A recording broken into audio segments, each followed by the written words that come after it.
This is the Detroit Sports Podcast Network.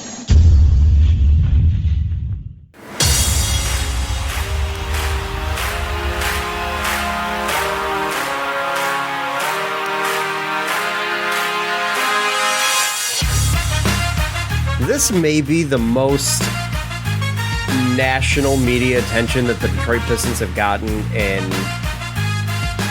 I couldn't even tell you how long. Obviously outside of the number one overall pick in the draft, but there are national people talking about the Pistons. I mean, they're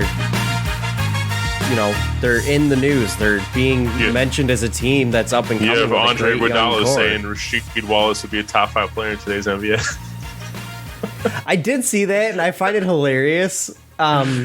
He would have to not get thrown out of every single game. I think he's like a perfect fit for today's NBA. I don't think. 100%. Attitude-wise, I think he would have problems staying in the game, and just because of the fact that because refs have a shorter fuse nowadays than they used to, and so do other players. Like, everybody's gotten soft. But obviously, we are on episode number 166 of the Fan Report. I'm Nick, and with me is Andrew. What's up, guys? We are inching ever so much closer to the beginning of the season, and training camp is right around the corner now that the summer league is over. And by right around the corner, we mean like 2 months away. Yeah, sure. I guess we will have like 8 more episodes before we hit training camp, which is fine. NFL training camp is only a few weeks away, though, isn't it? Yeah. So, I mean, there's something else we're going to have a few weeks away. Like, I feel like it's been a long time since we've talked about the Lions, and I actually do have something I want to mention about the Lions today, but a couple things, actually. But, there is a lot of, I feel like this NBA offseason is, the longest one we've had in a long, long time. And I actually think legitimately it is. It is because of COVID. Because of COVID. But, I feel like it feels even longer than normal because there is actual excitement about this team going into the season. Yeah. If you remember, the NBA draft last year was late July. So Right. So we didn't have a lot of time. It was around this time. I don't know the exact date. We didn't have a ton of time between the draft and summer league before we hit training camp and preseason. But obviously, guys, you can check us out on Twitter at Real Fan Report. Also, thank you to Detroit Sports Podcast, as always, for hosting and being our production team or network at Detroit Podcast, where you can find them. So this week, obviously, we're going to be talking about the Pistons, some of the national media attention that they're getting. I tease a little bit of the, there's a couple of Lions topics I am going to bring up. This is the first time we will have talked Lions in a long time, really. So obviously, that's something to be excited about because training camp is right around the corner and Hard Knocks is also right around the corner. But Andrew, I'm going to let you kind of kick things off. Do you want to start with the Lions topics today, or do you want to jump right into the Pistons and then we can finish with the Lions topics? There's not a ton to talk about with the Lions, but there are 2 things that I do want to bring up that I saw actually today. Okay, so the first one... If we start on Pistons, there's no telling how long it'll go. Right. So, first topic that I wanted to bring up today was, have you seen, obviously, NFL, Madden NFL football released their player ratings. Yep. Did you see Jamison Williams' speed rating? 98. He's the second fastest player in the game, behind only Tyreek Hill. Hasn't played a second of NFL football. Hasn't even run in months since the national championship game where he tore his ACL. He's still on the road to recovery with that ACL tear. I actually don't know if he's running or not. I don't know where he is in his recovery, but I'm still going to need to see massive improvement from Madden in order for me to consider buying this game, though. So, oh yeah, Madden, terrible games for the last almost 10 years now. I haven't bought. I don't even remember that. Was it 16 or 17? It's been a while since I bought Madden.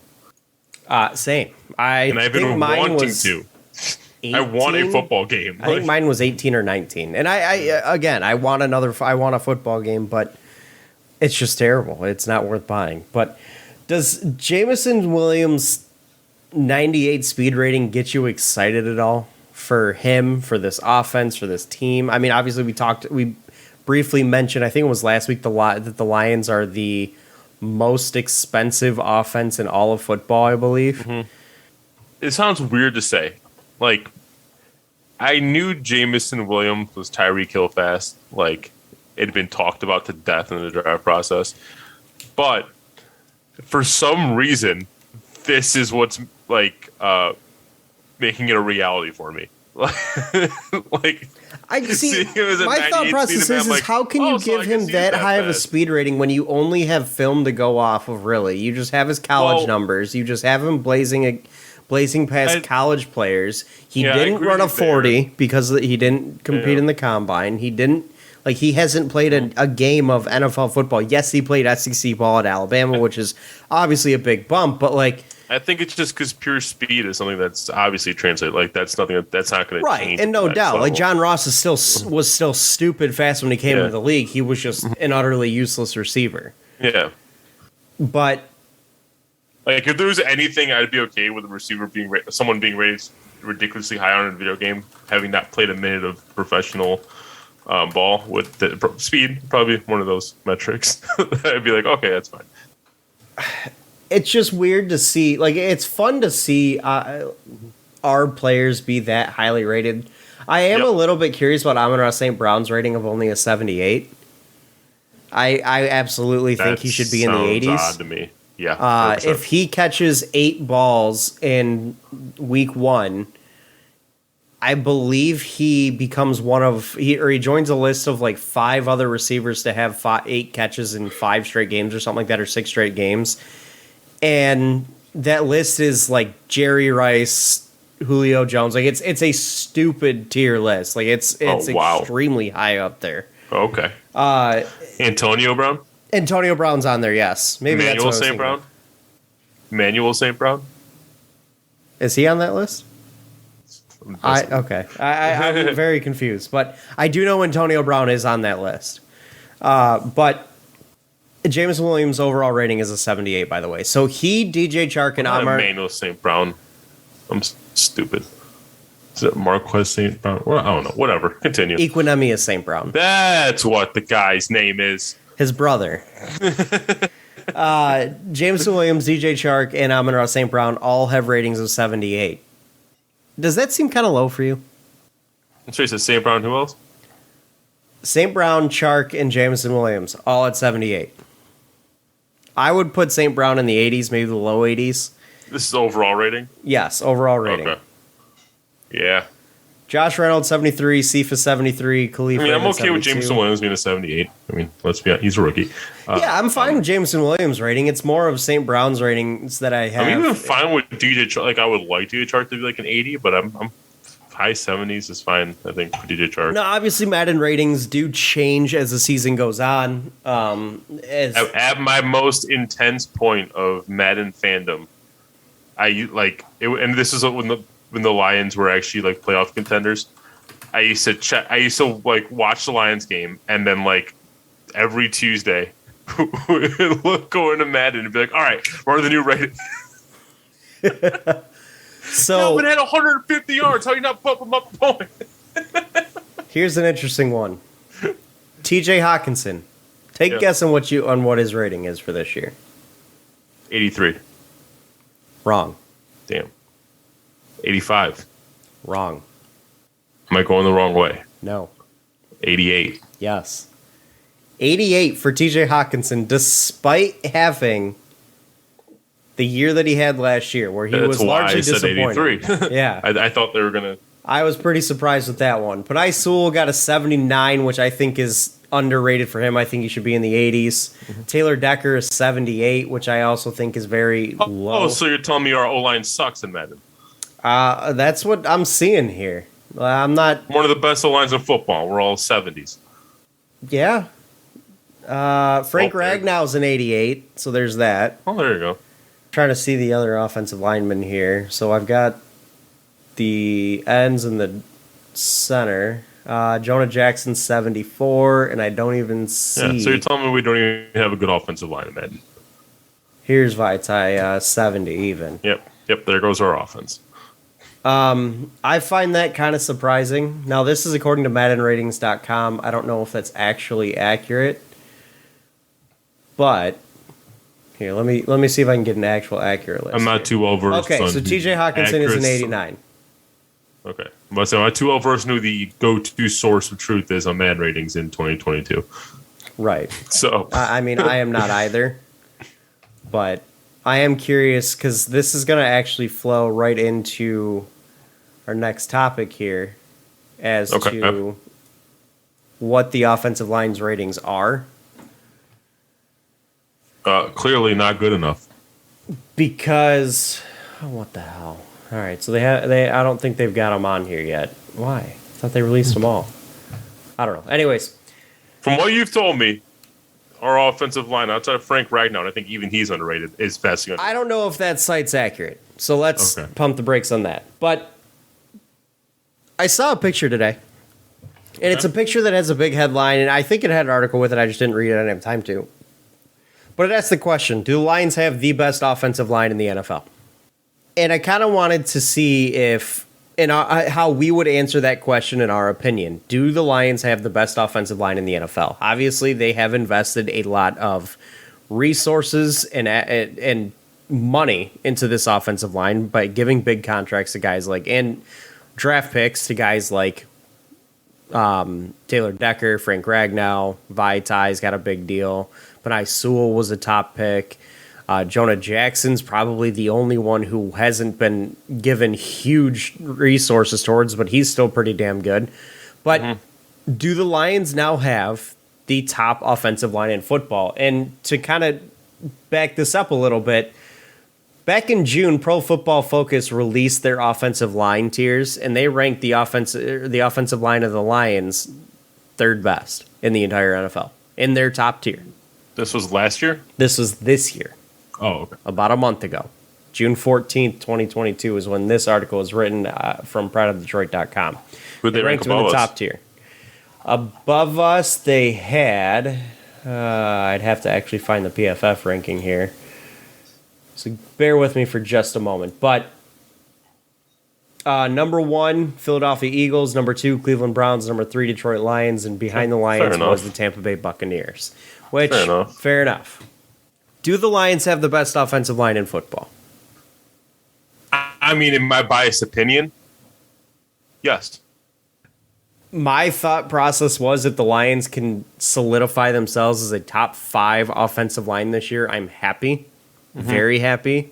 Because that puts them into the elite tier of a position group. And I've long said on the show, and I've long believed that the way to win in the NFL is to develop an elite tier position group and build around it. And that's what they've done with their offensive line. That's what they've done with the running game. They've got the elite tier offensive line. Well, they've got a really good running back in DeAndre Swift and Jamal Williams. They've added speed receivers in Jamison Williams. They've added really good possession receivers in Chark and Amon-Ra St. Brown. They've got a top-tier tight end in TJ Hawkinson. Like, this offense is coming into form. They are missing a top-level quarterback, but Jared Goff is going to be given every chance to succeed in this offense because of the offensive line. Yeah. Am I going to sit here and say they're the best overall? No, but I also think it's extremely difficult to pick one that is the best overall because it's... The reason I'm saying it is...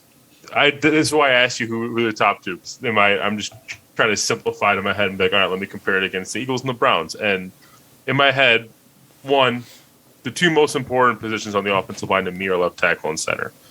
Yes. The Cleveland Browns center is Nick Harris. Throw that away. Jason Kelsey is like 35.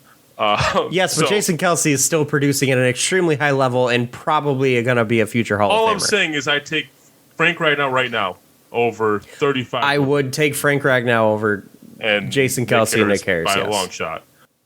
And at left tackle, we're comparing Taylor Decker to Cleveland Browns. Jedrick Wills has potential, but he didn't get that much action last year. I'm still probably going to say I'd take Jedrick Wills Jr. over Taylor Decker. However, he's got to stay healthy. I'd take Jordan Mailata of the Eagles. I would take Jordan Mailata of the Eagles for sure.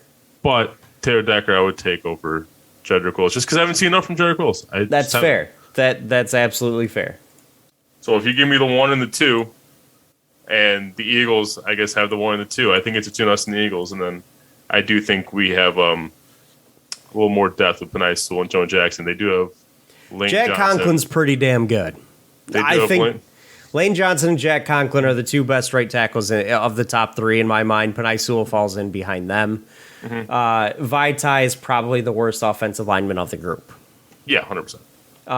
Whereas the Lions do have the top-heavy Frank Ragnow, Taylor Decker aspect, they also fall short with a guy like Vaitai. Jonah Jackson's just a really good offensive lineman. I don't know if he's better than Landon Dickerson or Joel Bitonio, but Lions are at least solid just about entirely across the line. Joel Bitonio is definitely the best guard, interior offensive lineman out of this group. So I don't think there's a question there. But to say they have the best, I'm not comfortable doing. But it's not a wild statement. No, it's not a wild statement. And again, it's purely like it's tough to rank offensive lines because it's not really a stat-driven group, position group. Like it's actually whoever can post the least amount of stats is doing the best job technically. Don't notice in the game. Yeah. So, yeah, the Lions across the board are probably the most consistent all the way through the line, but and then they obviously have the Frank Ragnow, who is probably of all of the 15 offensive linemen here is probably like top 3 of all of them. Yeah. So that obviously does help, but it does give you a lot of hope for this regime. It does give you a lot of hope for the potential for this offense to really do something and be consistent and be solid and threatening. And it just makes the job easier for guys like Dan Campbell and the offensive coaching and Jared Goff. Like, it just makes their job easier. Takes some of the pressure off knowing that, hey, I can open up the playbook a little bit more and be more creative because, you know, I may be able to do some 5-step drops to allow my receiver route trees to develop a little more fully. I can take advantage of situations like that. I don't necessarily have to go out of the shotgun on every third down. It gives the Lions some a little bit of ability to be creative with their play calling. And it also just, in the NFL of today, it's impossible for even the best defensive backs in the league to stay with the receiver for 5-6 seconds. Like, it's impossible. Yeah. Especially when they have a 98 speed rating on Madden. Do we have any word if Jameson Williams is going to be ready for camp or not? I don't think he is. I don't think he's going to be ready until like week 6 at the earliest. From what I have heard, that could be entirely. I just remember from when we drafted him that he was supposedly going to be ready for game 1. I just don't remember anything about camp. But I don't know. As that's March 2nd though. There's really nothing recent. Everything's from the most recent thing. I guess we'll have to wait for Hard Knocks to find out. Most recent report out of CBS Sports says an early season return is possible. So it doesn't sound like he'll be ready for camp. It doesn't sound like he'll be ready for week 1. My guess is probably at the earliest week 5 or 6. That's my guess. Which really takes him out of the running for Offensive Rookie of the Year, but it's not like he plays in Detroit. It's not like he's going to get the actual consideration he deserves for the award anyways. And yes, that was a slight at the NBA voters. Yep. So let's go ahead and switch on over to the Pistons here. How long do we actually have until NFL training camp? Doesn't it start early August? I want to say it's like 2 weeks. Yeah, early August. NFL training camp typically begins in the middle of July. Rookie report dates range from July 18th to July 26th. So this week. Rookies report this week, yep. And then that's what I'm right now. And then veterans, July 23rd to 26th. Full contact practices. July 30th. Full contact day is the day that I believe training camp starts. So July 30th to August 2nd.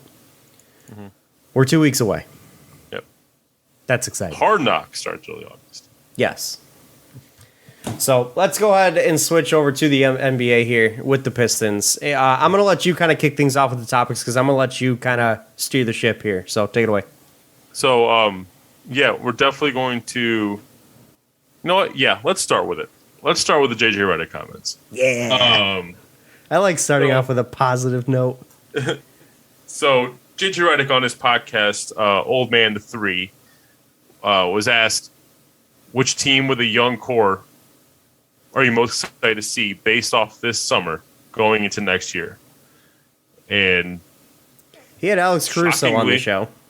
Yeah, he had Alex Caruso on the show with him. Shockingly, which shouldn't be shockingly when you look at the team, but, you know, the way us Detroit sports fans think, it's shocking. He picked the Pistons. He says, and I quote, obviously Cade, but Sadiq Bey, Jay, and Ivy looked great in Summer League before he got hurt, and Isaiah Stewart I'm a big fan of. I think he's a guy that stars in his role. Troy Weaver has just done an outstanding job, and I don't know if it's next year that they take an Oklahoma City Thunder leap, where all of a sudden they're a playoff team, and the following season a contender. But I'm excited to see them play over the next 2 or 3 years because I think in 2 or 3 years they'll be one of the best teams in the Eastern Conference. He also went on to say, to me, it's dependent on.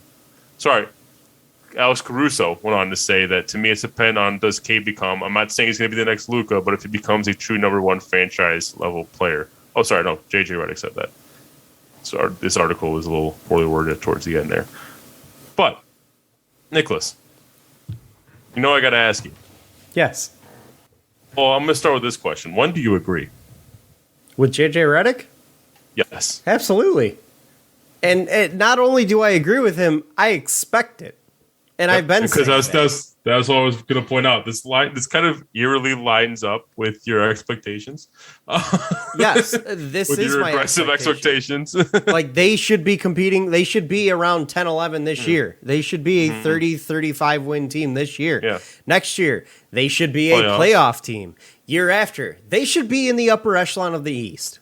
Mm-hmm. There should be no, and if they're not, in my mind, this entire rebuild is a failure.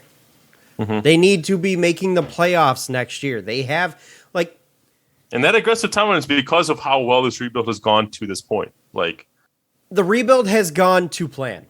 I'm not saying it has exceeded expectations for a plan at all because, again, I pointed out multiple teams that did it in 3 years. The Pistons will have done it in 4. That's okay. That's not saying that they're year behind schedule. It just says that, hey, they're on schedule. Mm-hmm. I don't think this rebuild has just wildly blown expectations away by any means, but it's done very well. All I'm saying is look where you were about a year and a half ago. Absolutely. You still had Blake Griffin. You still had Luke Kennard, Bruce Brown. That was your core. Right. And by year 3, I mean this is year 3 of Troy Weaver. He hadn't really even fully begun the rebuild in his first year because he really couldn't do anything. But the Pistons have an opportunity to really take a step up. And and you asked me if I agree with it. Like I said, I not only agree with it, but this is my expectation for this team. They've got talent now. There's no argument there. They've got Cade, they've got Ivy, they've got Bey, they've got Stewart, they've got Duren, they've got Bagley. And they've got tens of millions of $20-30 million in cap space next offseason. Mm-hmm. There is no reason this team should not be contending next year. And I'm not even saying I expect them to be contending for a title next year. I just expect them to be a playoff team. And I'm not giving them the 9 or 10 seed. That's not not a playoff team in my mind. You need to be 7 or 8 seed at least. And then the year after, you got to be top 5 in the East. Otherwise, something needs to change. You need to change the coach, whatever. Because at that point, I firmly believe that this team is good enough, talent-wise, to be top 5. So if you're not there, change your coach. Yeah, this is the last year you're allowed to make the lottery without me going on a rant. 35 wins, you're probably in the lottery. Okay, I was trying to do the math in my head. Where does the lottery end there? Okay, 35 wins, you're able to make the lottery. As long as you're at least 30 wins, I'm not going to be too pissed off at you. 35, I still expect it. 33, 35, I still expect it. My expectations haven't changed there, but this team needs to be nearing 500. They need to be closer to 500. What did they have last year? 23 wins? Yeah, I think so. I expect a 10-win jump this year.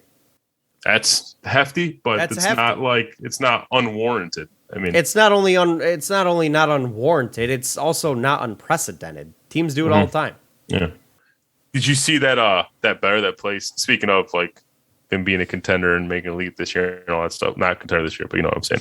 Did you see that better that placed $10,000 the Pistons to win the East? I did. I was the one who sent it to you. Of course I saw it. It pays $3 million if it hits. I don't know what I'd do. Because it's such an unfathomable. Why are people burning their money on it? Like someone put 10,000 the Kings like to win the champion. Like what? Why are people just lighting their money on fire? I don't understand. The Kings one I can explain because there's a lot of. Does it really hype out Keegan Murray? No, there's a lot of tech money in Sacramento that probably is bored and doesn't know basketball. That doesn't mean you light it on fire. So they lit it on fire. There's the explanation. I didn't say it was a good one. The Pistons one, I don't understand. Like it's just I don't know. But did you see the firestorm between Sacramento fans and Pistons fans that James Edwards started on Twitter? Oh yeah, calling Sacramento like a bottom 3 city to go to play in, and I 100% agree. Having been to Sacramento, it's not fun. It's not a good city. Terrible I saw city. the initial post by James Edwards, then ranking his cities like to travel to, for his NBA beat writing purposes, and then I saw the aftermath of a James Edwards post saying it didn't mean to start shit on here. Didn't see anything in between though. It was just. I got good entertainment out of it. I'll preface it by saying that, but nothing of what he said is wrong.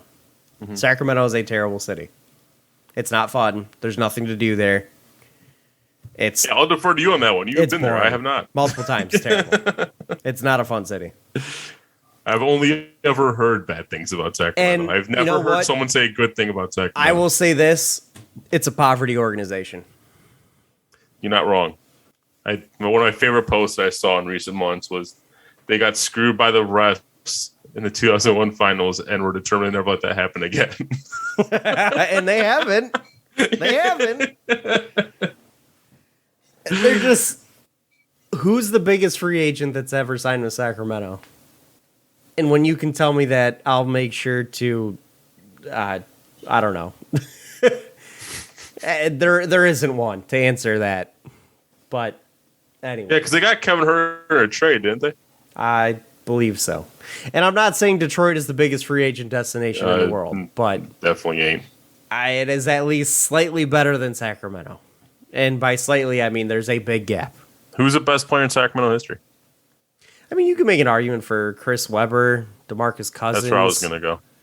Bobby Jackson. And even he went there in a trade. He was Mike Bibby, Peja Stojakovic, like anyone on that 0-1 team you can make an argument for. But probably C-Web. Yeah. That's what I'd agree with. I would say I'd probably say Chris Webber. I used to really like Mike Bibby though, I remember. But anyway. Nobody was more fun to watch with that team than Jason Williams. What about like prime DeMarcus Cousins? Boogie Cousins is up there. They just never did a damn thing. Yeah, he's never did anything with him. Yeah. At least that 0-1 team made a conference finals and got screwed. That's Kevin Martin. That is how, you know what? That dude won me a lot of money in fantasy basketball. Yeah. I will say this. You want to know how little or how awful your city is as a market and a town for basketball. The NBA made a point to make sure you got screwed and didn't go to the NBA Finals. To make sure that didn't happen. Yep. And then since then, you've never even come close. That's how bad. Yep. And we've gotten a little off topic going down memory lane of Sacramento, which we will do in a bit with the Pistons. But back to the Pistons' young core. Not in a good way with the Pistons. Yeah, don't get excited. Back to the Pistons' young core, though. So I did see a post on none other than Reddit, and it's not Pistons Reddit either. It was the NBA Draft subreddit, basically asking Redditors to rank the young cores that were listed in this poll. Like vote on, not rank, just vote on the poll. Yeah, vote on who. Okay, I'm curious who the best young core is in the poll. How many teams are there? There's 6, but I'm eliminating one. Who are you eliminating? Because one of them is the Warriors. Which they do have a young core, but like I guess like you can what is their young core? I guess you can say like Kuminga, Jordan Poole, Jonathan Wiseman. I guess. Okay, that core would be last. Yeah, I know. It's what I'm saying. It's not even an argument there. So I'm just eliminating that one off the rip. So I'll just give you the 5. You got the Magic, the Thunder, the Rockets, the Pistons, and the Pacers. No Cavs, huh? I don't need you to rank them. Oh, these are just for. This is specifically for teams like they said the tanking edition. And so the Cavs didn't tank this year. We're talking about this year. Okay, because frankly, I would look at like the Cavs as a team with an excellent young core. Just gonna throw that out there. Like they have a second poll with actual like contending teams, and the Cavs are on that poll. I would just say anybody with a young core. The fact that the Cavs are contending and the young core is the reason why tells you how good they are. Oh no, these are contending teams with the young cores. That was what the other poll was. They separated it into 2 different polls. Right. So let's do these both, are then. bottom dwellers give me with young the cores. 5 teams again. Magic, Thunder, Rockets, Pistons, Pacers. Magic, Thunder, Rockets. So with the Pacers. Magic, you can say like Jalen Suggs, Franz Wagner, Paolo. With the Magic, you've got Paolo, Jalen Suggs, Wagner, Wendell Carter Jr. as your young core. And by young core, it's usually 25 or younger. Beyond that, they've also got Cole Anthony, Markelle Fultz, Jonathan Isaac, Mo Bamba, Chumo, Kiki, RJ Hampton, and Caleb Houston. They've also got future first-round picks, their own in 2023, Bulls in 2023, their own in 2024, own in 2025, and the Nuggets in 2025. So they've got 5 first-round picks over the next 3 years. Yeah, but we're just talking about the players. I know.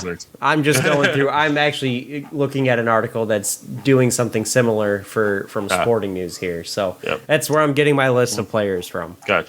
You got the Thunder, who have Shai Gilgeous-Alexander. I know they have Josh Giddey, Chet, Poku, Lou Dort, Jalen Williams, Ousmane Deng, Darius Baisley, Jalen Williams, Trey Mann. They've got a list of names. That's a pretty deep list of names. Yes. The Rockets, Jalen Green, Jabari Smith, Alpi. Yep, Alperen Sengun, KPJ, Kevin Porter Jr., you could say KPJ. Terry Eason, Ty Washington, Kenyon Martin Jr., Josh Christopher. They've got a pretty decent list there. Now, mind you, obviously 2 of those names are not like the others, but... Pistons. I don't think we even need to name them. No, we don't even need to name them. Pacers have Halliburton, Mathurin, Jalen Smith, Isaiah Jackson, Andrew Nembhard, Kendall Brown, O'Shea Brissett, Goga Bitadze. What? Where's Duarte? I thought they traded Duarte. Did they? I thought they did. I thought they offered him up, but did they actually trade him?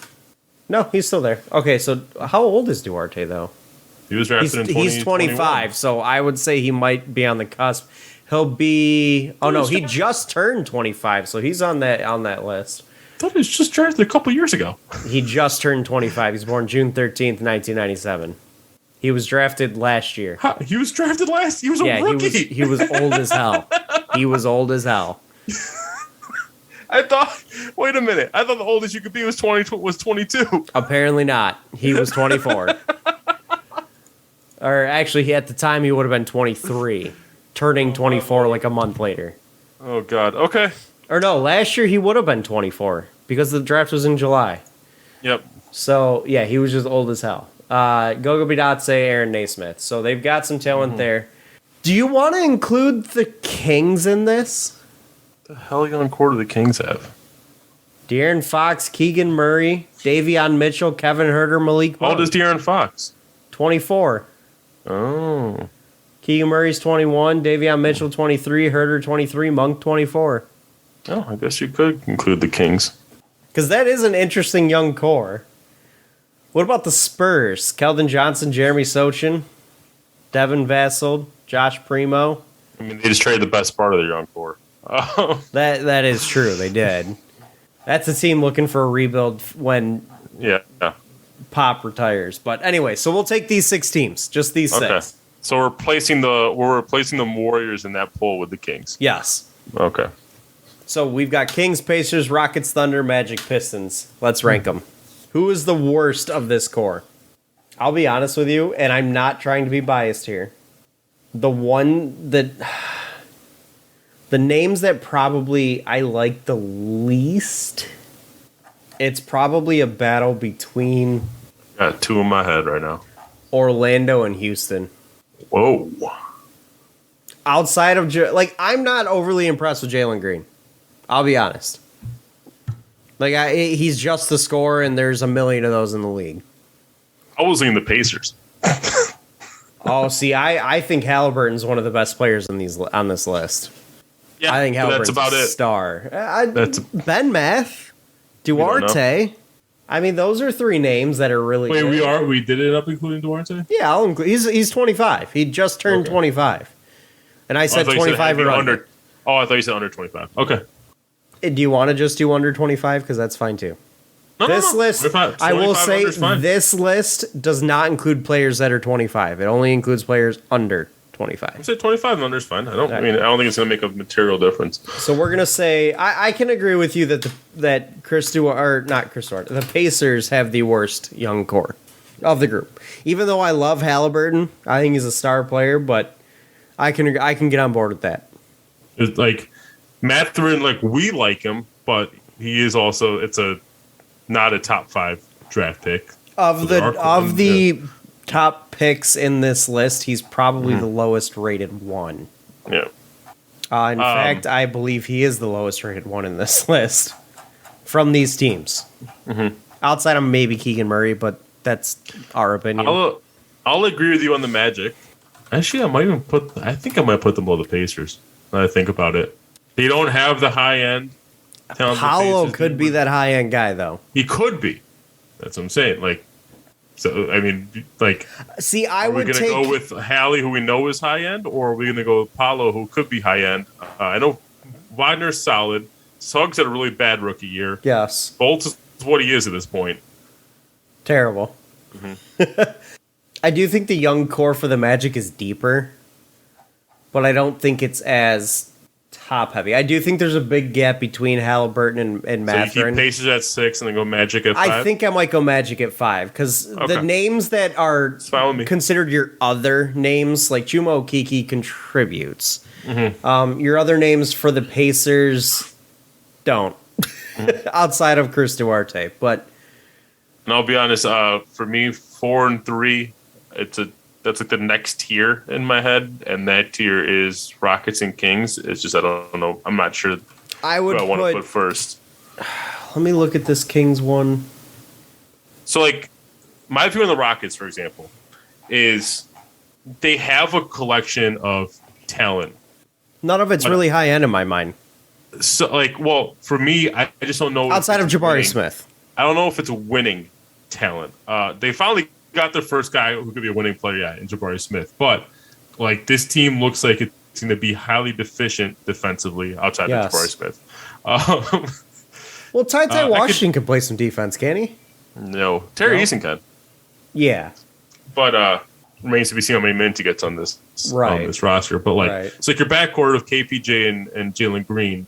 Those are 2 score-first guys making up your backcourt. I also think that the Kings' young core is, for the most part, fairly deficient defensively. Yeah. Your center is not existent on defense also in Alpi, who I really like offensively. I do too. But, I will say the Rockets' young core is far deeper than the Kings. The Kings' young core is 5 names deep, and that's it. And if that team wins 40 games, one, maybe two of these guys is the reason. And the other reasons would be next year, a couple of those guys aren't even in the young core anymore. Yeah, two of those guys would not be, and Monk and Fox. I think I go Kings 4, Rockets 3.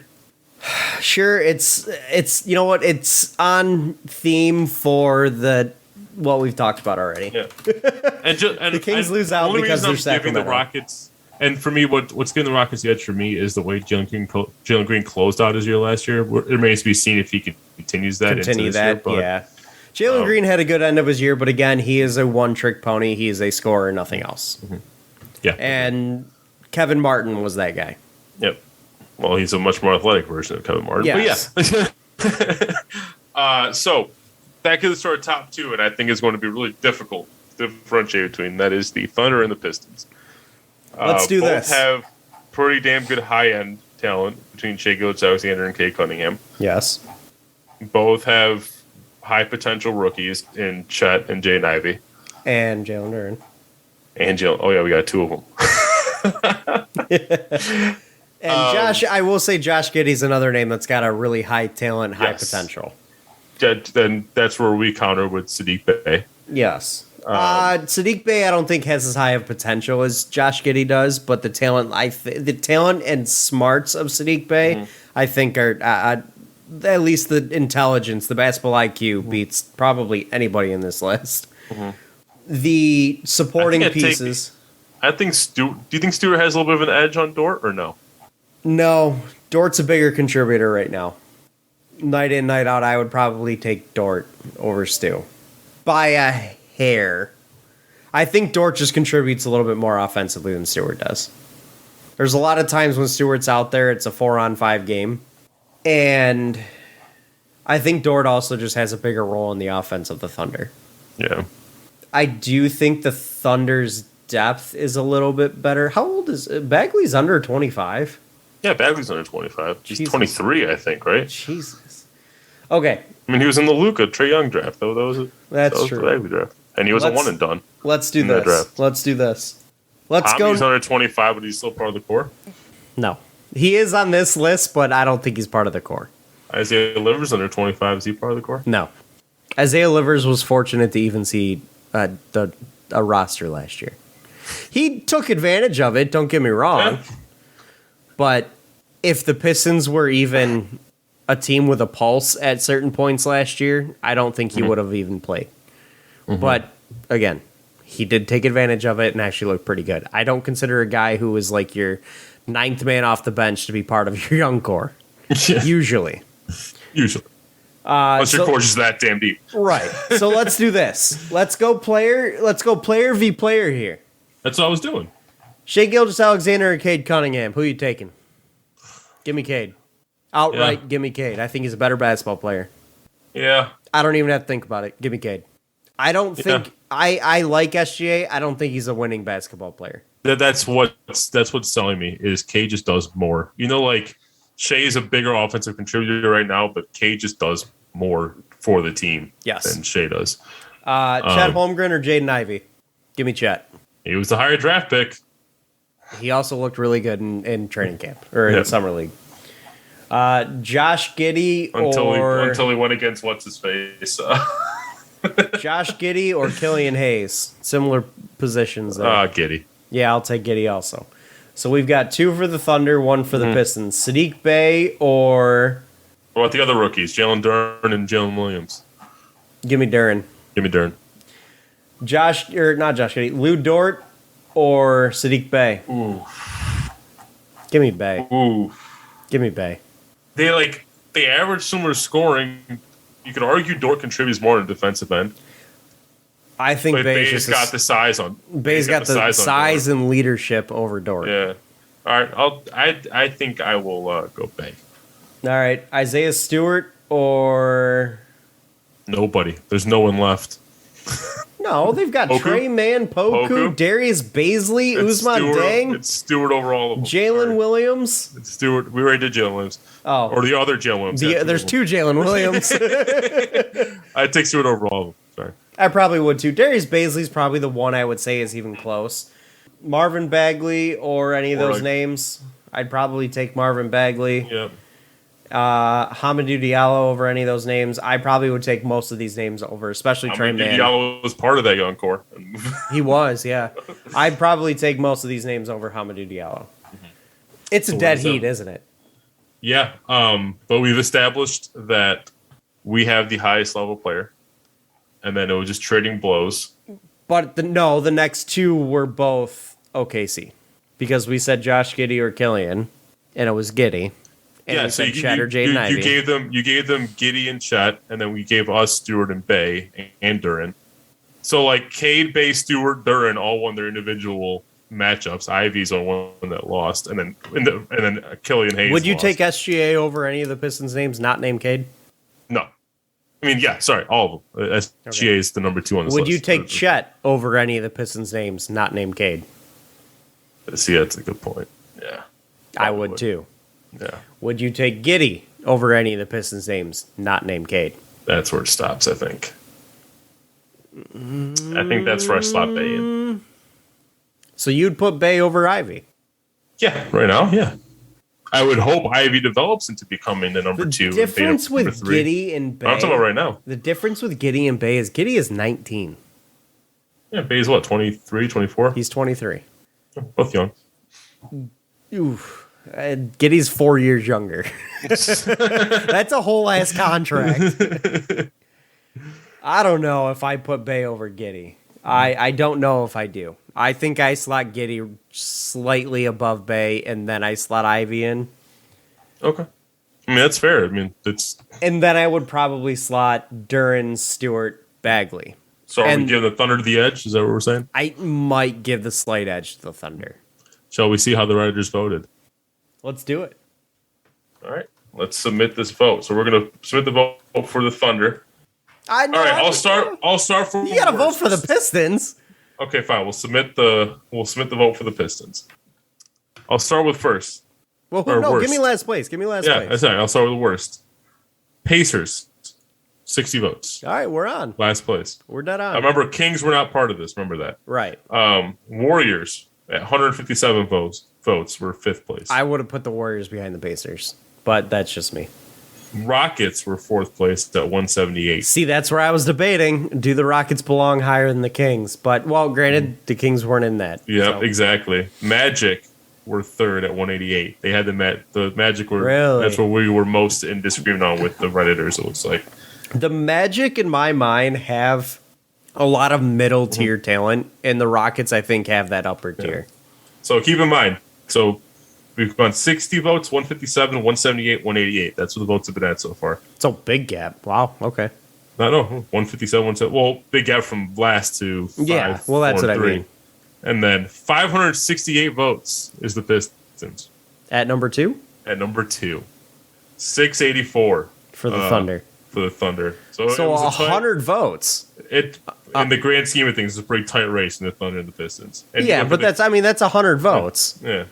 And if you look at the comments, it's pretty split between the Thunder and Pistons. A lot of people saying that they couldn't. There was a lot of people saying they couldn't decide between the Thunder and Pistons. A lot of people saying the Thunder just barely edged the Pistons out. Which subreddit was this, out of curiosity? The NBA draft subreddit. Okay. So it isn't Pistons leaning, it isn't Thunder leaning, it's just an NBA. Okay. All right. And honestly, that is kind of how I feel about it. Like, it is kind of split in a lot of ways. Like, we had to go break it down player by player, and then beyond that, then rank the players to get an edge. Like, it took a lot to discern a difference between the two. Is there one that I believe in more than the other? Yes. There is one that I do believe in as the better winning mentality, winning future rebuild, and it's the Pistons. I firmly believe the Pistons are set up for more success in the future than the Thunder. The Thunder have a lot of guards that are at the top, and then their forwards kind of fall behind. Yeah. The Pistons have young depth at every level. Speaking of depth, James Edwards releases 2022-2023 depth chart projection for the Pistons. Curious to hear about it? Before we do that, Yeah, I think the big takeaway is that Pistons and Thunder are like the young cores to look at in terms of the NBA. Like you're missing 3. Yeah, you're missing 2. If you want, Well, I'm talking about with this voting. Right, Like it was, right. it was Pistons, Thunder, and everybody else. Is you're basically what missing it was. 2, maybe 3 young cores, and really it's 2 because I don't think the third one counts because I don't think the Hornets count as a young core. They have LaMelo Ball and yeah. I mean, that vote happened. They were part of the contending young core vote. Were they? Okay. Who else is in their young core? Oh, Jaren Jackson Jr. Duh. No, that's Grizzlies. Oh, that is Grizzlies. But yeah, the contending young core vote was Pelicans, Grizzlies, Cavs, Hawks, Hornets. That was the ranking in that order. The Hawks are still considered a young core. I feel like they've been around for like 10 years. Trae Young, DeJounte Murray, AJ How Griffin. old is Trae now? It's just, I think it's the same age as Marvin Bagley. What the hell? I feel like They're all in the same draft. so long. They're all in the same draft. Yeah, he's 23. So John Collins, Trae Young, who else? DeJounte Murray, AJ Griffin. Oh, DeJounte Murray. Oh my God. All right. that Yeah, no, they're still young core, dude. Yeah. So all right.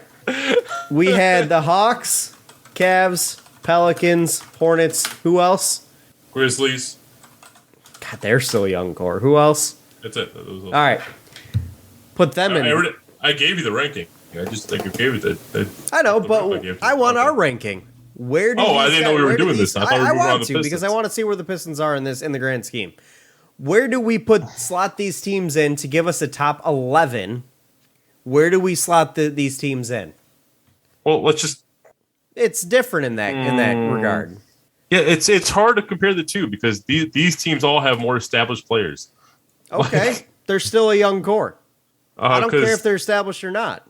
Where do the Pistons rank in this regard? The Pelicans with Brandon Ingram, Zion Williamson, Trey Murphy. I don't know how you can argue the Pistons above them. Exactly. Grizzlies with John Morant. Yep. Jesus Christ. Jaren Jackson Jr. Jaren Jackson Jr. I kept wanting to say J. Jonah Jameson.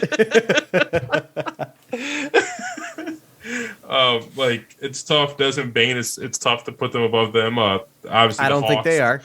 The Hawks. Obviously, I don't think Pistons are better. I want to slot these teams in because I want to see where the Pistons really are in the grand scheme of young cores. The Cavs with Sexland and Mobley and Allen. Again, Sexland's tough. Terrible. Garland's Do you even great. count Bridges as part of the Hornets young core anymore? No. Not well. Yeah. Is he still part of the? How old is he? Is he 23? I think he's 24.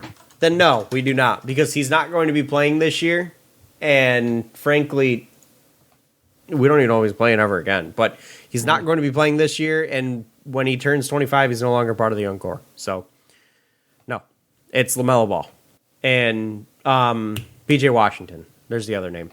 Mm-hmm. James Bouknight. Bouknight, yeah. Okay. Where do you slot these teams in to give us a top 11?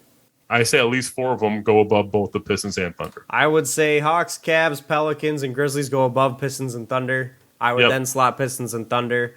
Then I'd probably slot the Hornets and then the rest of the way. Yeah, can't disagree there. So the Pistons, in my mind, are probably the 6th best young core in the NBA. Mm-hmm. 5th or 6th because it was really tight, but in there. And that's with teams that are competing. So, let's move on to James Edwards' depth chart that you had here. So, do you want me to give you the starting lineup that he gives you, or do you want me to go the actual depth chart by position? Give me the starting lineup and then give me the reserves. Point guard is Kate Cunningham. No duh. Big surprise there. I'll give you his lock. So I'm gonna do it in order of his confidence. Okay. He said the 2 locks are point guard Kate Cunningham, power forward Sadiq Bey, or at least just Sadiq Bey in the starting lineup, I should say. He doesn't have him locked in at the 4. Okay, interesting. He has him at the 4 in the starting lineup. Okay. He just said Cunningham and Bey are locks for the starting lineup. That's what he says. I think that is interesting that he has him at the 4. Yep.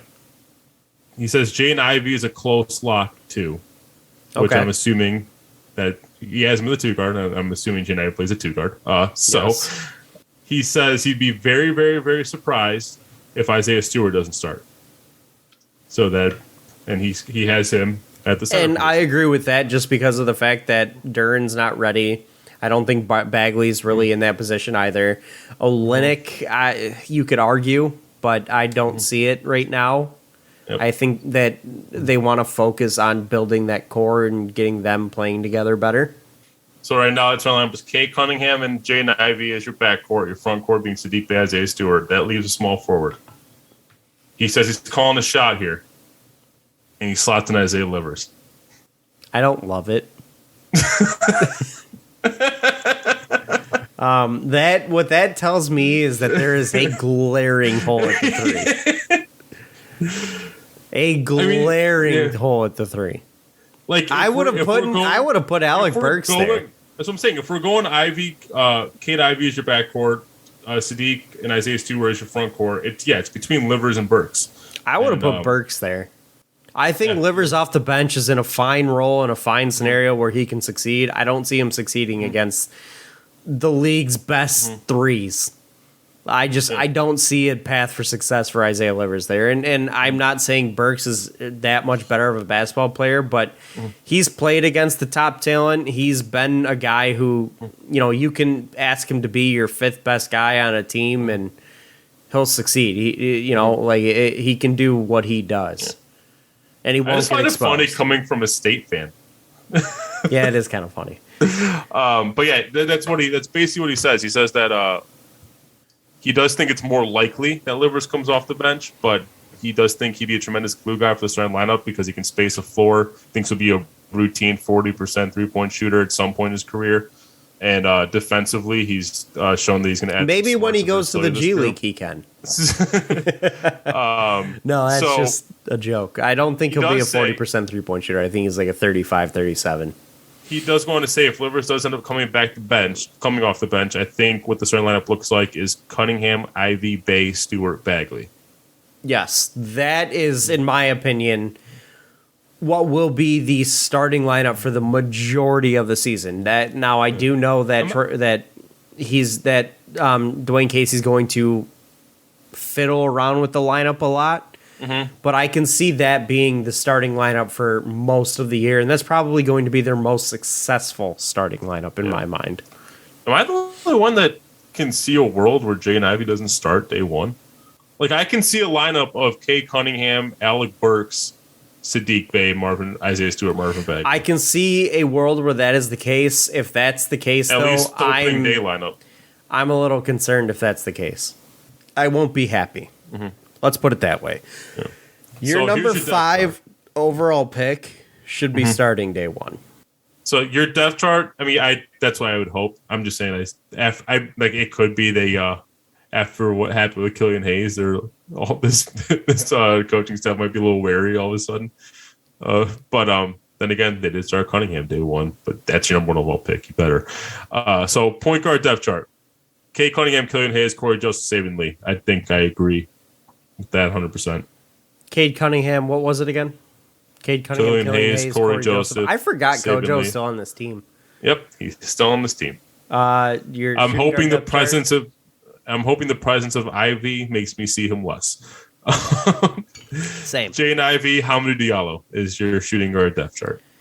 Could you make an argument that Alec Burks could slot in there? Yeah, and I can make an argument Jaden Ivey could slot the 1 over both Corey Joseph and Saban Lee. But I should preface that he's not saying he's not putting multiple players in multiple positions. Yes. Yeah. But yeah, theoretically, 100%. Small forward: Isaiah Livers, Alec Burks, Kevin Knox. I forgot that terrifies Kevin Knox too. That terrifies. Alec Burks is the only player is the only player I have any confidence in. Your threes, your wing is severely a hole. Yikes. Power forward: Sadiq Bey, Kelly Olynyk, and then center: Isaiah Stewart, Marvin Bagley, then Jalen Duren, then Nerlens Noel. I'm kind of surprised because of the presence of Nerlens, that they don't move Bagley into a 4 type position and have. Yeah, I'd agree. It just seems like a logjam there because I don't think Duren's ready to play. Or just Stewart to a 4. Because at least he's shown that he can step outside. Yeah, but in Summer League. No, he did it toward the end of last year. For a few games, last, sure. 15 I games, think it'll be something that is tinkered with. I think primarily Isaiah Stewart will play the 5 this year. Yeah. I think you can probably expect to see maybe 30, 35, maybe at most 40% of games he moves into the 4 role for an extended period of time. But I would prefer to see Bagley moved into the 4. If he's coming off the bench behind Bay, you have Olynyk that can kind of fill in. You can move Bay to the 3. You have Noel that can play the 5 and be a defensive presence. Like, you can move guys around at the 4 and the 5, which I guess is a nice, I don't want to call it a problem, but a nice thing, scenario to have. And you can even move Bay to the 3. Like, you're able to flex guys around between the 4 and the 5 quite a bit here, and I think that can be beneficial. Yeah, I just don't want to see a lineup where 2 of the 3 of Marvin Bagley, Dern, and Noel are both on the 4 at the same time. Like, I want, you got 3 guys who can play big and stretch the floor, and hopefully Isaiah Stewart, Kelly Olynyk, Sadiq Bey. I want them to at be least one of them to be always out there. Yes. Yeah. Exactly. I will say I also don't want to see scenarios where Jalen Duren is forced to be out there. I've long said I'm surprised he's in the depth chart over Nerlens Snow. I am too. I would much prefer to see Duren go to the G League and get real playing time and experience there. Just because I don't reminds see me of a value of him quote. being up yet. Yeah. Casey was quoted during Summer League of saying he expects Duren to contribute early in the season. I'll believe it when I see it. Yeah, Kid's 18. Yeah. I'll believe it when I see it.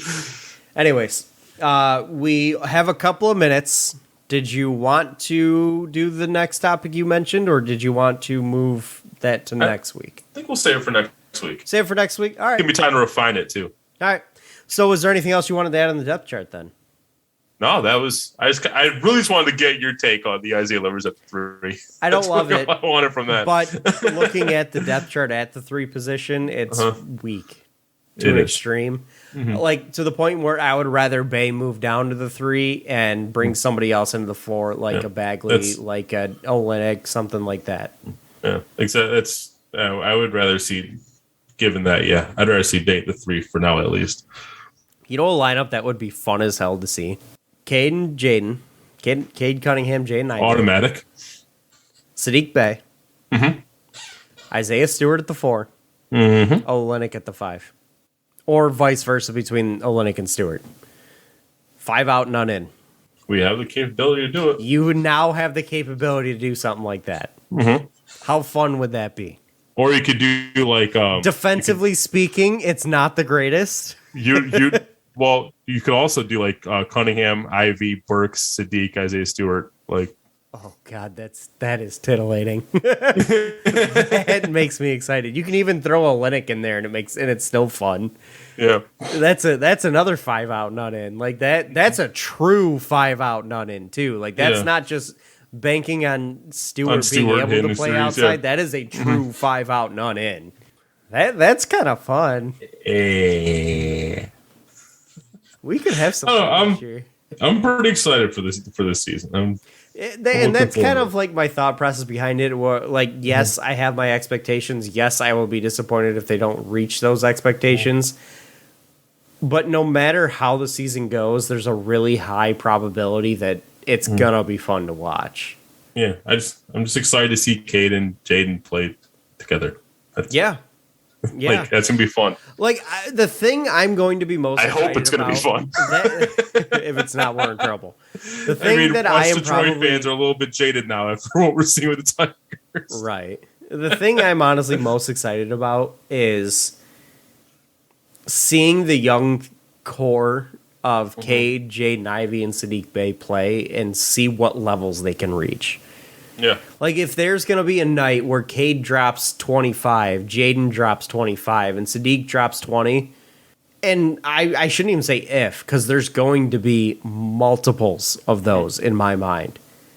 That is nothing short of orgasmically exciting. Yeah.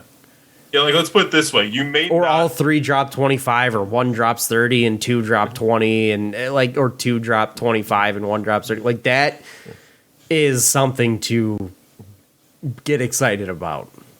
Yeah. Now it's like on the other end, like you may not get confirmation this season that this is a core you're going to be able to compete with, but you sure as hell might get confirmation that it's not like that. It can because it can fall apart quickly. Like I'll be honest with you. I think if you may not get confirmation that it's a core you can compete with, you will definitely get glimpses of it, and a lot of them, because I think there will be several nights where this core, this trio, puts up numbers that just makes you go, whoa. Oh yeah, that's what I'm saying. If you don't even get glimpses of it, I'm gonna come on here and be like, I'm questioning if this core fits together. Yeah. Absolutely. Like I need to at least get some glimpses of it this year. I'll say this: the pressure is going to be on Sadiq Bey this year because of the fact that now that he no longer has the issue of fit with Jeremy Grant, he's got to shine in that role. Yep. He's got big expectations put on him now. Yep. So, but we'll leave it at that. That is going to close it out for this week, guys. Thank you for listening. Follow us on Twitter at RealFanReport. Andrew, thank you for joining me. Thank you to Detroit Sports Podcast as always. We will catch you guys next week. This has been the Fan Reporters. Bye, fans. For fans. We'll catch you guys later. Have a good one. Have a good week and a good weekend. Peace out. Peace.